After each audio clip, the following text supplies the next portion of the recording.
Zafafan labarai. Manchester City na ƙara matsawa ga ɗan wasan Real Madrid. Man United ta kusa cimma ɗaukar sabon ɗan wasan tsakiya. Ku biyo mu har ƙarshe don jin cikakkun labaran daga sauran ƙungiyoyi.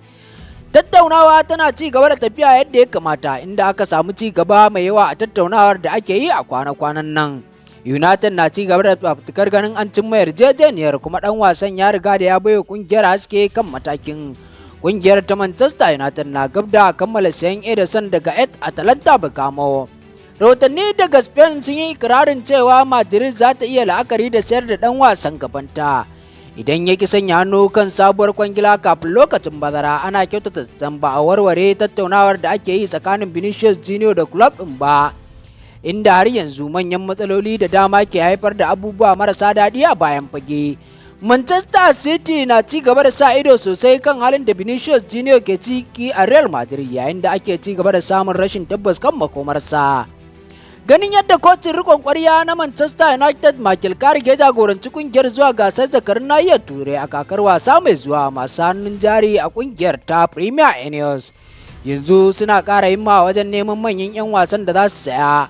Sai dai Manchester United ta yanke shawarar kin bin shawararta ta sayan Cole Palmer daga Chelsea.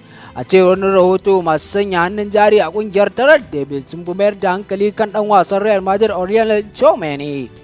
Ɗaya daga cikin 'yan wasan da aka rawaito cewa Manchester United ba za ta iya zauracinsa ba a wannan bazarar shine Cole Palmer daga Chelsea. Manchester City na shirin fara tattaunawa da Josko Gabadiel kan sabon kwantiragi na dogon lokaci a daidai lokacin da ake ƙara sha'awar Real Madrid da Bayern Munich. Kamar yadda rahotanni suka bayyana, ɗan wasan Bayern na Croatia ya kafa kansa a matsayin ɗaya daga cikin manyan 'yan wasan Pep Guardiola ga Manchester City tun lokacin da ya zo kungiyar daga RB Leipzig a shekarar 2023.